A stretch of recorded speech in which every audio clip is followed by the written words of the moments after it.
जय हिंद। Welcome to Bharat unique world. Recently Qatar के दोहा से भारतीय नौसैनिक जो फंसे हुए थे वो यहाँ पे फाइनली रिलीज़ हो चुके हैं। इसको लेकर काफ़ी अटकलें सामने आ रही हैं। तो आज की इस सेशन में आप लोगों को बताएंगे कि आखिर क्या है शाहरुख खान का इससे संबंध या कुछ भी इससे संबंध नहीं है। और सुब्रमण्यम स्वामी बीजेपी के जो पहले का जो एक राज्यसभा मेंबर हैं उनके द्वारा एक ट्वीट जारी किया गया है और पीएम मोदी को यहाँ पे रिप्लाई भी किया गया है इनके द्वारा। तो आखिर क्या है ये रिप्लाई, इसको भी आप लोगों को बताने की कोशिश करूँगा। और ये पूरा मामला जो ये पूरा इससे रिलेटेड मामला है कि आखिर किसने इसमें काम किया है या शाहरुख खान ने इसमें कोई भूमिका निभाया है कि नहीं निभाया है, इससे रिलेटेड सभी बातों को आपके सामने रखूँगा। तो आज की इस सेशन को शुरू करते हैं। तो सबसे पहले आप लोग यहाँ पे देखेंगे इससे रिलेटेड कई सारे अटकलें सामने आ रहे हैं। कई सारे न्यूज़ चैनल्स में आप लोग देख सकते हैं कि इससे रिलेटेड काफ़ी सारे अपडेट आ रहे हैं।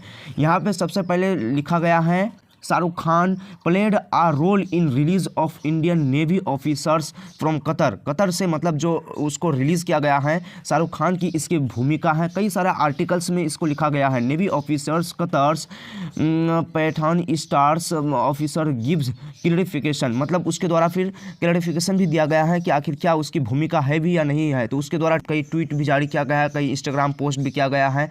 उन सबको आगे आपके सामने रखूँगा। तो सबसे पहले आप लोग देखिए कई सारे आर्टिकल्स में जो ये हेडलाइन छपा गया है, कतर से भारत की रिहाई में कैसे जुड़ा शाहरुख खान का नाम और देनी पड़ी सफाई। शाहरुख खान को यहाँ पे सफाई देनी पड़ी है कि उनकी कोई भी भूमिका इसमें नहीं है। तो इन सभी चीज़ को समझने से पहले आप लोग समझिए कि आखिर ये पूरा मामला है क्या। तो आप लोगों को पता है कि अक्टूबर 2022 से कतर में कैद थे कई मतलब 8 नौसैनिक, भारतीय नौसैनिक जो थे वहाँ पे कैद थे।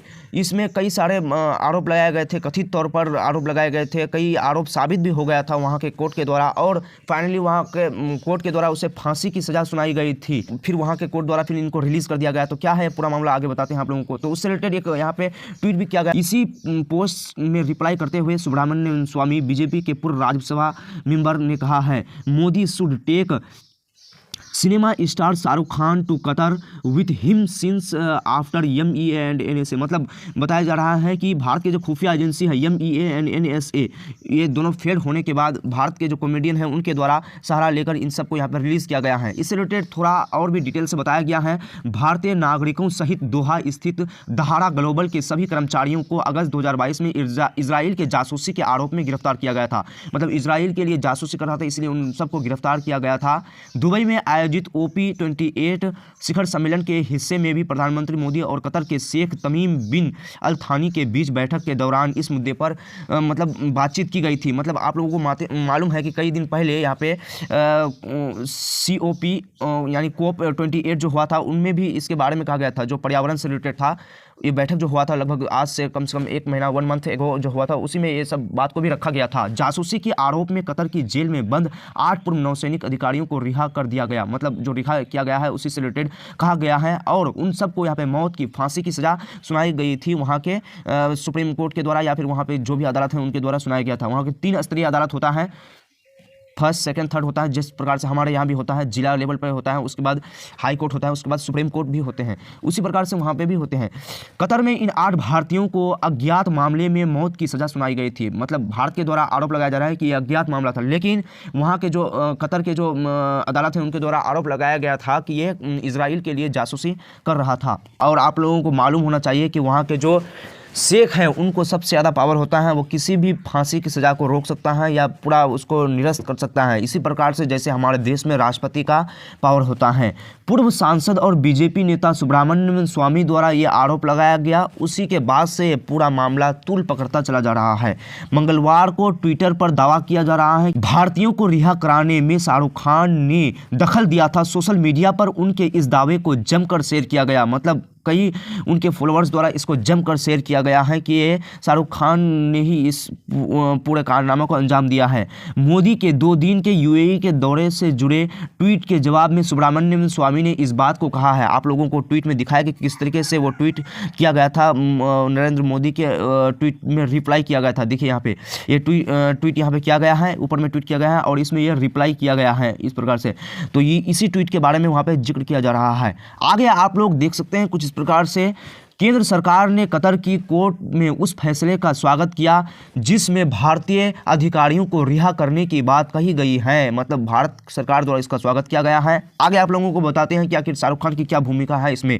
इस पूरे मामले में शाहरुख खान के दफ्तर ने अब बयान जारी किया है, मतलब उसके दफ्तर भी बयान जारी किया गया है और उनके द्वारा पर्सनल भी ट्विटर में एक पोस्ट भी किया गया है, जिससे शाहरुख खान के मैनेजर पूजा डेली ने इंस्टाग्राम पर एक प्लेटफॉर्म पर पोस्ट किया था। बयान में कहा गया था कि कतर में भारतीय नौसैनिकों के पूर्व कर्मचारियों को रिहा करने में शाहरुख खान की शामिल होने की रिपोर्ट में कोई भी सच्चाई नहीं है। मतलब इसमें कोई भी सच्चाई नहीं है, पूरी तरीके से गलत बताया जा रहा है उनके द्वारा, उन लोगों के द्वारा। पूजा डेली आगे लिखते हैं कि शाहरुख खान बाकी भारतीय नेताओं की तरह खुश हैं, मतलब इसको लेकर भी वो खुश हैं। और इसमें जो गया था ये आरोप आखिर क्यों लग रहा है, देखिए शाहरुख खान यहाँ पे जो एशियाई फुटबॉल कप जो हो रहा था उसी में वो भाग मतलब देखने के लिए गया था, उसको स्पोक पर्सन के तौर पर बुलाया गया था, तो इसीलिए उस पर आरोप लगाया जा रहा है। और वो कतर के जो शेख है उसके साथ भी वो मुलाकात किए थे। शाहरुख खान के दफ्तर ने कहा है कि ये दोनों देशों के बीच राजनयिक मामला था, भारत के सामर्थ्य नेताओं ने इसे अंजाम पहुंचाया है। भारत के जो सामर्थ्य नेता हैं उन्होंने इसको अंजाम पहुंचा है और ये भारत का राजनयिक मुद्दा था, ये जियोपॉलिटिकली मुद्दा था। बॉलीवुड के जाने माने अभिनेता शाहरुख खान ने दफ्तर में मंगलवार को उन अटकलों को सिरे से खारिज कर दिया गया जिसमें कहा गया था कि भारतीय नेवी के 8 पूर्व कर्मचारियों को कतर में रिहा कराने में उनकी भूमिका है। उन्होंने खुद ट्विटर में वो ट्वीट करके वो खारिज कर दिया गया है और ये मामला जो गरमाया था इससे रिलेटेड गरमाया था। देखिए अभी सुब्रमण्यम स्वामी पूर्व सांसद बताया जा रहा है, सुब्रमण्यम स्वामी जो पूर्व सांसद हैं उसी के द्वारा ये मतलब अटकलें लाया गया है और फिर शाहरुख खान को क्लियरिफिकेशन देना पड़ा। देखिए यहाँ पे क्या कहा गया है, कतर से भारतीय नौसेना के पूर्व अधिकारियों की रिहाई में शाहरुख खान कथित भूमिका से जुड़े निराधार हैं। इसका श्रेय सिर्फ भारतीय अधिकारियों को जाता है, सिर्फ भारतीय अधिकारियों को जाता है, शाहरुख खान की तरफ से कहा गया है। सुब्रमण्यम स्वामी की तरफ से क्या कहा गया है, देखिए एक झलक। जब विदेश मंत्रालय और NAS कतर के शेख को मनाने में विफल रहे, आप लोगों को जो ट्वीट है उसमें भी दिखाए और यहाँ पे भी आप लोग हिंदी देखिए, इसका हस्तक्षेप का आरोप अनुरोध किया गया। इस कतर के शेख के साथ हमारे नौसैनिक अधिकारियों को छुड़ाने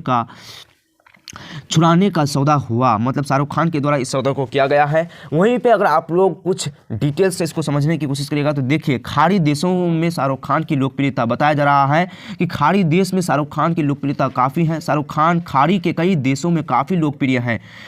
तो आई होप कि इस पूरा टॉपिक को आप लोग समझे होंगे कि आखिर क्या है इससे रिलेटेड पूरा मामला। इसमें मतलब शाहरुख खान की तरफ से बताया जा रहा है कि मेरे कोई भी इसमें भूमिका नहीं है, इसमें भारतीय सरकार इंडियन जो भी मतलब फॉरेन मिनिस्टर हैं उनके द्वारा ही ये सब किया गया है। तो आई होप कि इस पूरा टॉपिक को आप लोग समझे होंगे। Thanks for watching. जय हिंद।